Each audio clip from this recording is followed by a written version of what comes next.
President Trump marking the 100th day of his second term with a big rally. All right, the setting Michigan, a state he carried last November, which helped him get back into the White House. Fox 5 Sharon Crowley here with more on what the president is saying and the response from Democrats. Sharon. Yeah, President Trump addressing a very supportive crowd, I should say. He flipped Michigan red in the 2024 election. Here's President Trump taking a victory lap. We're here tonight in the heartland of our nation to celebrate the most successful first 100 days of any administration in the history of our country. We've just gotten started. You haven't even seen anything yet. Well, despite his optimism, recent polling showing President Trump is underwater on a lot of issues, including his handling of the economy. Tonight, the president focused on what he does consider to be a winning issue for him, and that is immigration. Border crossings are down significantly. We've set all-time records for the lowest number of illegal border crossings ever recorded. Think of that, ever recorded. The number of illegal border crossers released into the United States is down, listen to this please, 99.999%.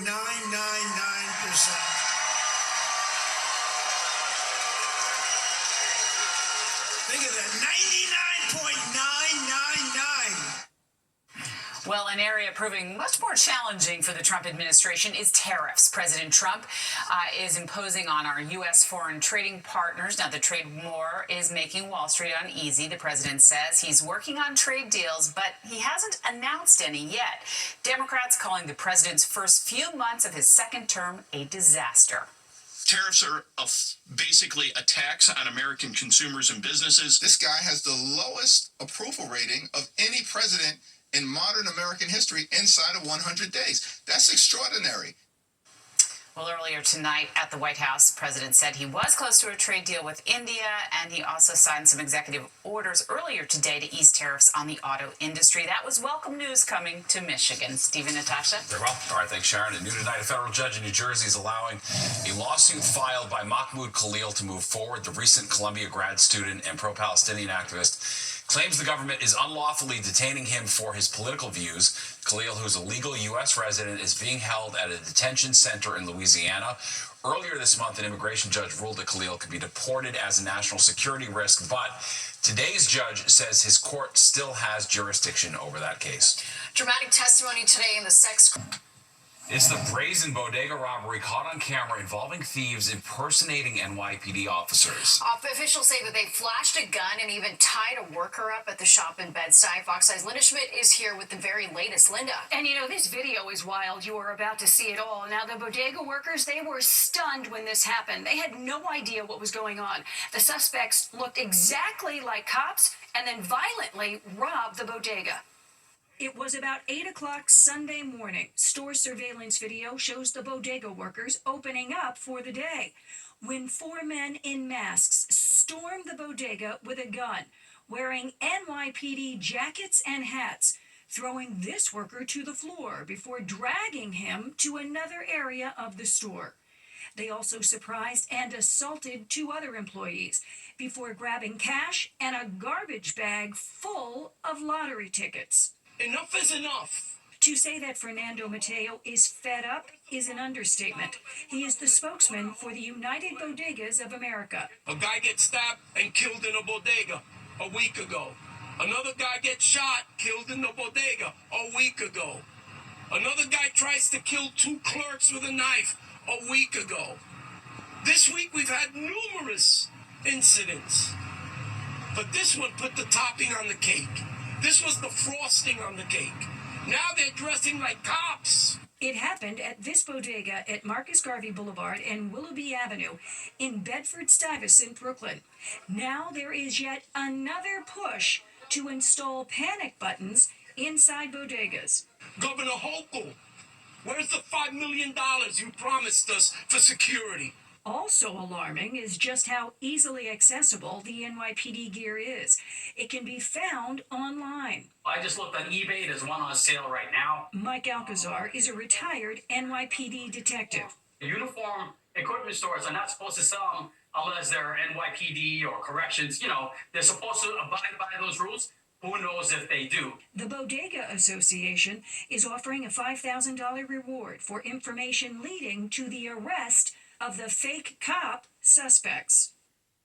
And also tonight for you on this story, the NYPD's Internal Affairs Bureau is also investigating since the suspects were dressed like police officers. Natasha, back over to you. Yeah, unbelievable. So scary. Linda, thank you.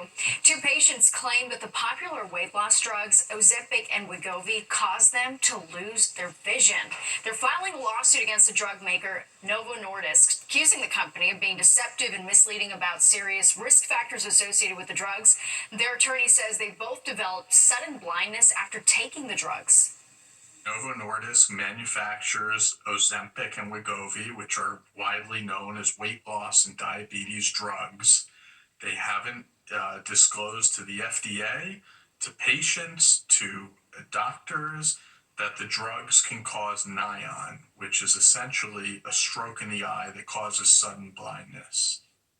In a statement, Novo Nordisk says in part, NION is a very rare eye disease and it is not an adverse drug reaction for the marketed formulations of Ozempic and Wegovy as per the approved labels. Patient safety is a top priority for Novo Nordisk and we take all reports about adverse events from our use of our medicines very seriously. Well, Cardinals have arrived at the Vatican for meetings ahead of next week's conclave. Starting a week from tomorrow, the Cardinals will cast ballots for a candidate. The candidate who receives 2/3 of the votes becomes the next pope. Now, if a pope isn't elected, the process starts again and repeats until a pope is picked. Italian Cardinal Angelo Becciu announced that he will not participate in the conclave at Pope Francis's request. He was convicted of embezzlement and fraud during a Vatican trial in 2023. While Becciu will not participate, he maintains his innocence while he appeals his conviction. The city expanding access to after-school programs for 20,000 children. The mayor announcing today that $331 million in new investments will be made over the next 3 years. It's part of the mayor's After School for All program. The expansion would be for students in K through 5. The first new seats would be available starting this fall for about 5,000 kids. All right, now to the New York State budget. We're learning more about the tentative agreement reached between lawmakers. Fox 8's Morgan Mackay with what's in the $254 billion budget. Governor Kathy Hochul announces handshake budget deal, but some say it was done a little preemptively. State Senate Majority Leader Andre Stewart-Cousins framing it as near the end of the end. But Hochul for now announcing the state spending plan will be $254 billion, $12 billion more than it was last year.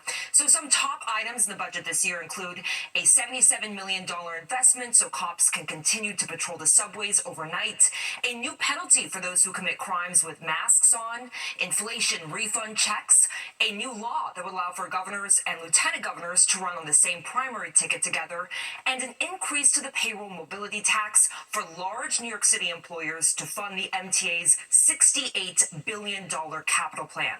Now, this tax hike will impact all large employers in the MTA service region with $10 million or more in payroll. But the last time that a payroll tax hike like this was approved, Democrats lost control of the state Senate shortly after in 2010. To soften the blow, small businesses, on the other hand, will receive a payroll tax cut. Catherine Wild with a partnership for the New York City calling the move reasonable. Employers really want to make sure our transit is safe, that it's reliable, and that it's modern, up to date. So, in a sense, this is a tax that employers are less resistant to paying. Nobody likes paying taxes, but less resistant to paying because there's a direct benefit they want to see to their employees. Now, even though the budget is almost a month late, Hochul is calling it a win since she was able to include changes to discovery and involuntary commitment. There is still no exact bill language yet, but on involuntary commitment, Hochul says they have included language that will allow for people to be hospitalized if they show signs they can't care for themselves. And on discovery, Hochul says judges will have more discretion on sharing evidence, and this being judges will be able to not dismiss cases on technicalities. Dismissals went from 42% to 62% since the reforms were put in place in 2019, and I've supported those. As I said before, the pendulum was too far against the defendants, but now it's gone too far against the prosecutors. The sweet spot is in the middle, and that's what we strive really hard to do. So state lawmakers will still be passing another budget extender that will get them through Thursday. It's unclear right now if they're going to vote on the budget at all this week or possibly next week. Steve and Natasha. All right, Morgan, thank you. And you've seen them in action, but have you ever wondered what goes into the training process? All right, the FDNY giving us an inside look at the training process for operating drones and robots. And a royal first in New Jersey's biggest city, what brought Prince Edward across the pond and over the Hudson.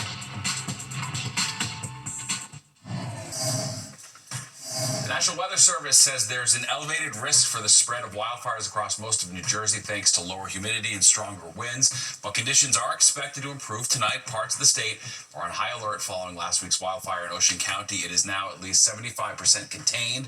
The suspect accused of starting that fire is due in court on Friday. All right, let's hoping to crack down on fare evasion by replacing those turnstiles with modern high-tech gates. Initially, they'll be put out in 20 stations around the city, including Union Square and Atlantic Avenue Barclays Center. Instead of turnstiles, they have sliding glass doors that officials say will be very difficult to open. The MTA plans to spend $1.1 billion to install these new gates at 150 stations over the next 5 years. These gates all have a set of baseline characteristics. They have both wide aisle gates to replace the emergency gates and standard gates that replace the turnstiles. They generally use paddles that open and close and are very difficult to force open, hold open, or climb over. The agency will start installing the new gates come this fall. Well, a special experience today for some high school students in New Jersey. That's right, they get to meet a member of the British royal family, His Royal Highness Prince Edward. Spent time with teens at Science Park High School in Newark. His visit part of a promotional tour for the Duke of Edinburgh's International Award, a global development program for young people. It challenges them to discover their potential through non-classroom learning like volunteering and sports. It takes the courage to be able to deviate from the course and go, I don't know where that door's going to lead. I don't know what opportunity is going to come up, but I'm going to take that. I don't usually get to experience things that require me to step outside of what I'm comfortable with, and it was different to just try new things and get new skills. That program has more than 1 million participants each year. All right, check this out. It looks like the scene out of an action movie, but it's all too real. All right, there's the jump. A police officer hopping onto an unmanned boat after reports of a boater falling overboard. And speeding up that Java Jolt, Starbucks says it's filling its orders faster.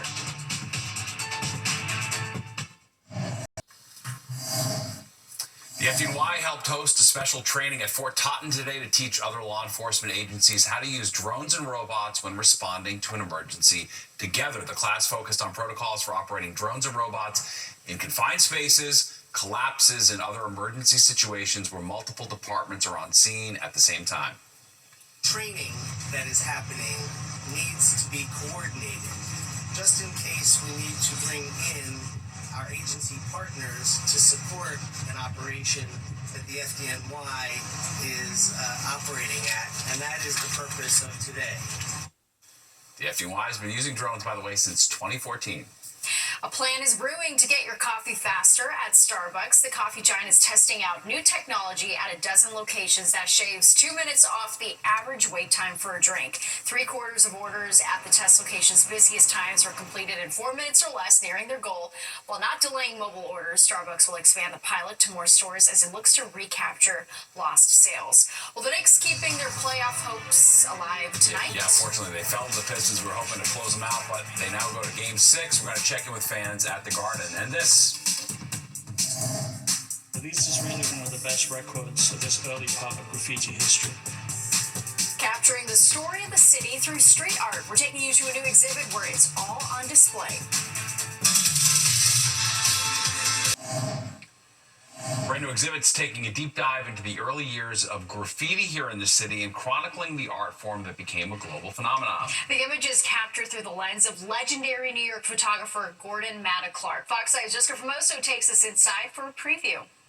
Inside the art gallery, white columns, the walls are covered with graffiti. The exhibition, Gordon Matta Clark, New York City Graffiti Archive, taking us back to 1972-73, the beginning of the graffiti art movement in New York City. And it was really the first time that anyone had paid serious attention to the culture of graffiti. A culture that has become the DNA of our city. Behind the lens, documenting it all, graffiti artist and photographer Gordon Matta Clark. Over a period of 2 years, he took about 3,000 photos of graffiti made mostly by teenagers from Harlem, the Bronx, and everywhere in between.